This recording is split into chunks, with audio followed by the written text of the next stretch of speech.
Olá, aqui quem vos fala é Joseil, sejam todos bem-vindos ao canal Física com Joseil. Aqui vamos falar de física e sua relação com o cotidiano.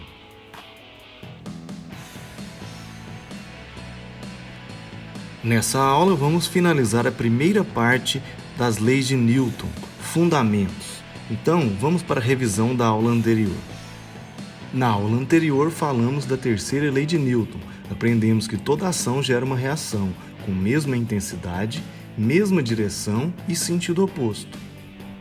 Além disso, devemos lembrar que a ação e reação atuam em corpos diferentes, por isso nunca se anulam. E a última característica é que elas possuem mesma natureza, ou seja, se a ação é uma força de contato, a reação também será. Se a ação é uma força de campo, a reação também será uma força de campo. Na sua segunda lei, Newton escreveu: a toda força resultante que atua sobre um corpo corresponde uma aceleração de mesma direção, mesmo sentido e de módulo proporcional a essa força. Ou seja, para que ocorra variação do estado de movimento, aceleração, é preciso que exista uma força resultante. Então, presta bem atenção, em todos os casos onde a velocidade aumenta, diminui ou muda a direção, temos uma força resultante. Agora vamos analisar a relação força-massa e aceleração. Considere um carro de massa constante, desligado, em ponto morto e sem acionar os freios. Quando Gustavo empurra o carro com uma força F1, surge uma aceleração A1.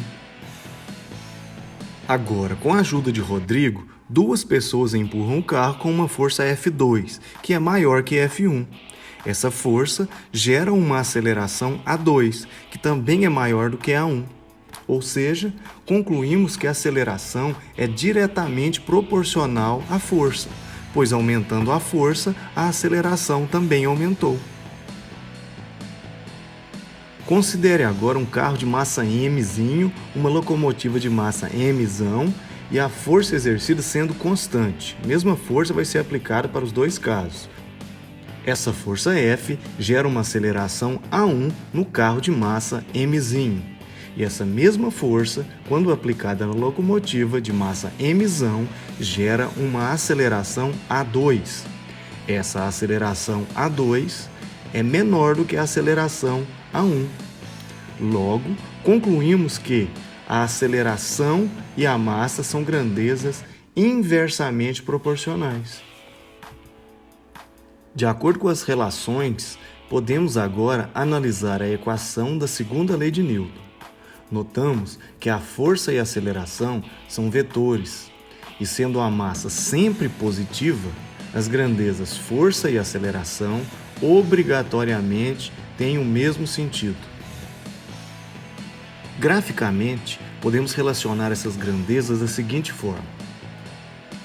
O gráfico de força e aceleração deve ser uma reta, pois são grandezas diretamente proporcionais. Ou seja, se a força aumenta, a aceleração aumenta. Se a força diminui, a aceleração diminui. O gráfico de massa e aceleração deve ser uma curva conhecida como hipérbole, pois são grandezas inversamente proporcionais, ou seja, se a massa aumenta, a aceleração diminui, e se a massa diminui, a aceleração aumenta. Agora, vamos fazer uma análise utilizando a segunda e terceira lei de Newton. Considere duas pessoas, Mateus e Lívia, de massas M e M, onde M é maior que M. Despreze todas as interferências externas como atrito. Suponha que elas se empurrem, ou seja, trocam forças que formam para ação e reação. A força que Lívia aplica em Mateus gera uma aceleração A1, e a força que Mateus aplica em Lívia gera uma aceleração A2. Essas acelerações são diferentes, pois os corpos possuem massas diferentes. No final dessa interação, a força e a aceleração não existem mais, e os corpos possuem velocidades diferentes, onde o corpo de menor massa terá maior velocidade. Agora, podemos entender melhor o efeito da força em corpos de massas diferentes.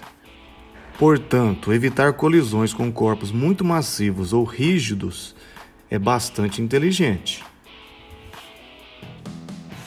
Após essas 3 aulas, espero que tenham compreendido os conceitos fundamentais das leis de Newton. Na nossa ordem apresentada, foi inércia, ação e reação, princípio fundamental da dinâmica. Na próxima aula, poderemos iniciar as aplicações das leis de Newton em sistemas dinâmicos. Obrigado por ficar até o final. Se gostou do vídeo, deixe seu like e não se esqueça de se inscrever e ativar o sininho das notificações. O salve de hoje vai para os alunos Balbino e Matheus, o torcedor do Liverpool. Valeu, galera, até a próxima!